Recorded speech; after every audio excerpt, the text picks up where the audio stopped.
एक प्रेजेंटेशन, एक फोल्डर बना लेता हूँ पहले। विन आर, ठीक है, कंप्यूटर पे लिखूंगा मैं, सारे शॉर्टकट्स लिख दूंगा स्टेप बाय स्टेप जो भी कर रहा हूँ। एंड देन इसके अंदर मैं लिखूंगा CMD, ठीक है। इसको बोलते हैं विंडोज में कमांड प्रॉम्प्ट। लिनक्स अगर आप यूज करेंगे तो you will be saying it terminal.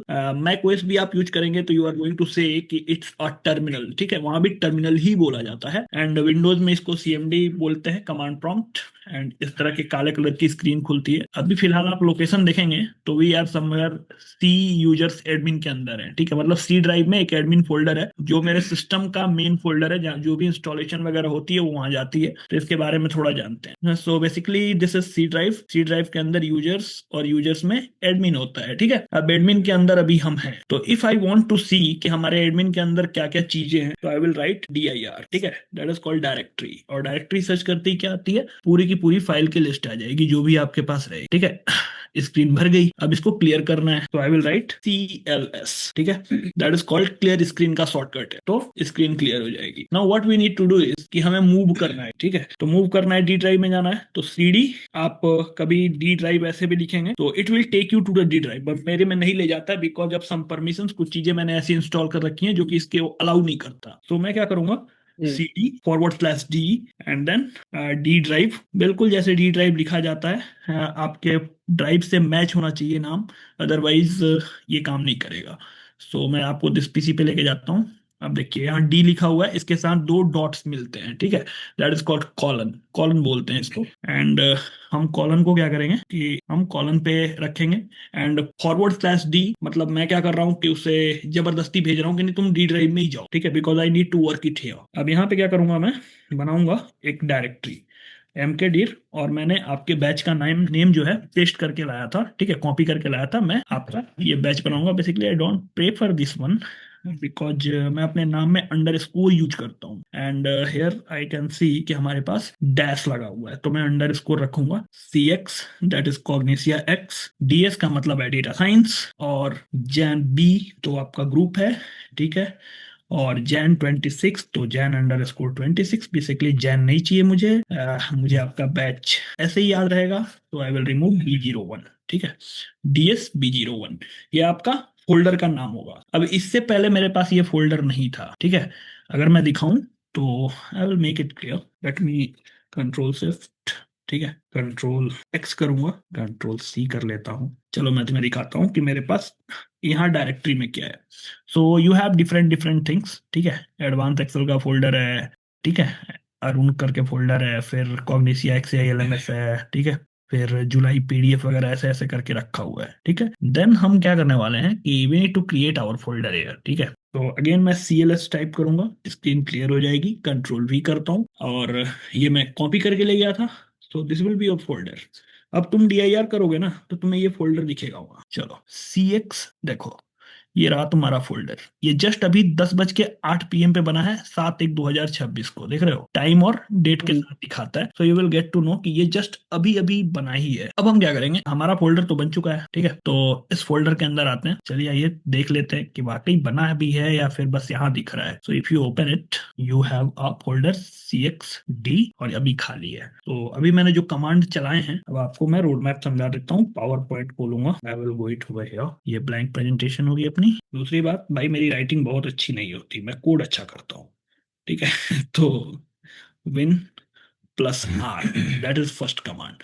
तो तुम्हें जो मिला था ना, तो Win+R अगर प्रेस करोगे तो तुम्हारे पास एक रन जैसा ये खुलता है, ठीक है। This is the screen you have. Win+R, अब इसमें लिखूंगा, मेरे पास खुला क्या था, तो मेरे पास एक विंडो खुली थी जिसको बोलते हैं रन, ठीक है। अब रन क्या करूंगा, इसके अंदर एक स्पेस बार था, लिखने वाली जगह थी, ठीक है। इसमें हमने क्या लिखा था बाबू, CMD। तो क्या खुली थी, ब्लैक कलर की स्क्रीन, ठीक है। That is black. ये दुनिया के हर सिस्टम में ब्लैक ही होती है। तो इस ब्लैक स्क्रीन को बोलते हैं विंडोज में कमांड प्रॉम्प्ट, ठीक है, कमांड प्रॉम्प्ट। अगर लिनक्स, ठीक है, एक सिस्टम होता है और एक होता है मैक OS, ठीक है। CMD जो बोलते हो ना, ये सिर्फ बोलते हो किसके लिए, विंडोज के लिए। तो विंडोज को हम इस सिंबल से याद रखेंगे, ठीक है। विंडोज का ये सिंबल होता है। बेसिकली आप देखोगे तो ये कॉर्नर में बना हुआ, ठीक है, that is the symbol of Windows, start button जो आपके लैपटॉप पे होता है। लिनक्स और मैक ओएस में सेम ब्लैक स्क्रीन को बोलते हैं टर्मिनल, ठीक है, ये होता है। अब दूसरी कमांड मैंने क्या करी थी, मैंने लिखी थी सी डी, ठीक है, फॉरवर्ड स्लैश डी, और डी ये ड्राइव का नाम था, तो ये हो गया बाबू ड्राइव, ठीक है। ये फॉरवर्ड स्लैश डी जो है ये करके करता है, फोर्स करता है, फोर्स चेंज करने को बोलता है, ठीक है। और सीडी का मतलब बहुत सिंपल होता है, मतलब चेंज डायरेक्टरी।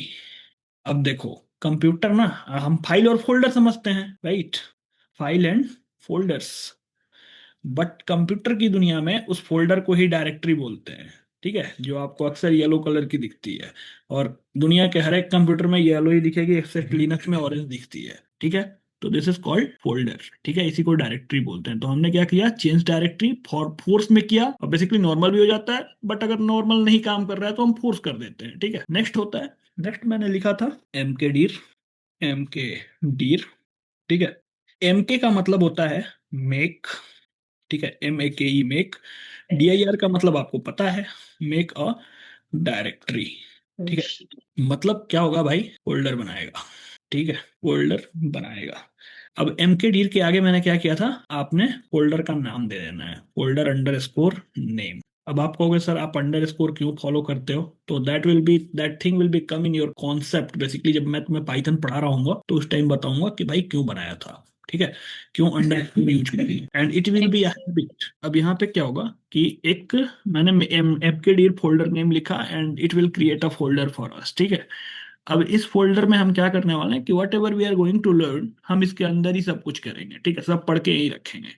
एंड क्यों मैं ऐसा स्ट्रक्चर फॉलो करता हूँ, why should I do this, तो बेसिकली क्या होता है, हम जो फॉलो करेंगे, मेरी पढ़ाई जो है, मैं आपको शुरू से इंडस्ट्री ग्रेड का स्ट्रक्चर पढ़ाऊंगा, ठीक है, कि जब आप कंपनी में जाओगे तो how can you keep your files very clearly, ठीक है। इंडस्ट्री ग्रेड का स्ट्रक्चर पढ़ेंगे कि अगर हम आईटी में स्विच करते हैं ना, आईटी में ही जाना है, तो आईटी में अगर आप जाते हो तो you need to follow some structures and all, ठीक है, तो ये हम करने वाले हैं and we are doing it in a better way. तो हमने अभी दो तीन चीज करी, अब देखो what does a data scientist do, ठीक है, what does a data data scientist. Scientist do, ठीक है। तो डेटा साइंटिस्ट जो है ना, ऐसे ही नहीं काम करेगा। बेसिकली मैं कहता हूँ कि एक यूनिवर्स है, ठीक है, जैसे आपके पास अपनी यूनिवर्स है वैसे हमारे पास हमारी यूनिवर्स है। इस पूरे यूनिवर्स को बोलता हूं मैं एआई, ठीक है। इसका एक छोटा सा पार्ट है, ठीक है, जिसको बोलते हैं हम मशीन लर्निंग, ठीक है। इस मशीन लर्निंग के अंदर थोड़ा सा जाओगे तो एक और पार्ट है जिसको बोलते हैं डीप लर्निंग, एक और पार्ट है जिसको हम बोलते हैं एनएलपी, ठीक है। अब डेटा साइंटिस्ट एक ऐसा डोमेन है जो इन सबको ओवरलैप करता है, ठीक है। Basically I will create that with another colour, give me a minute, ठीक है, फिर समझोगे। तो डेटा साइंस एक ऐसा डोमेन है जो क्या करेगा, इन सबको ओवरलैप करेगा, ठीक है। ये है डीएस। डीएस वाले बंदे को क्या आएगी, अब एमएल वाला जो बंदा है ना, ये तो बंदा एआई वाला है, ठीक है, मशीन लर्निंग एनएलपी और डीप लर्निंग ये एआई का सब फील्ड है। डीएस वाले के पास रहेगी नॉलेज मैथ्स की, ठीक है, मतलब मैथ्स में क्या जानेगा वो, stats, probability, some time linear algebra also, calculus भी इसको आती है, ये मतलब बहुत चालाक बंदा है। इसको एनालिसिस आती है, ठीक है, इसको पावर बीआई भी आती है, ठीक है, और इसको टैबल्यू भी आता है, प्लस ये मशीन लर्निंग भी जानता है, ठीक है, ये मशीन लर्निंग को भी जानता है, ये एनएलपी भी कर लेता है, ये डीप लर्निंग भी कर लेता है। तो basically this is how it meets. अब ये होता है एआई, पूरी यूनिवर्स एआई है, इसका एक समझ लो कि बहुत ही इंपॉर्टेंट पार्ट होता है डेटा साइंस।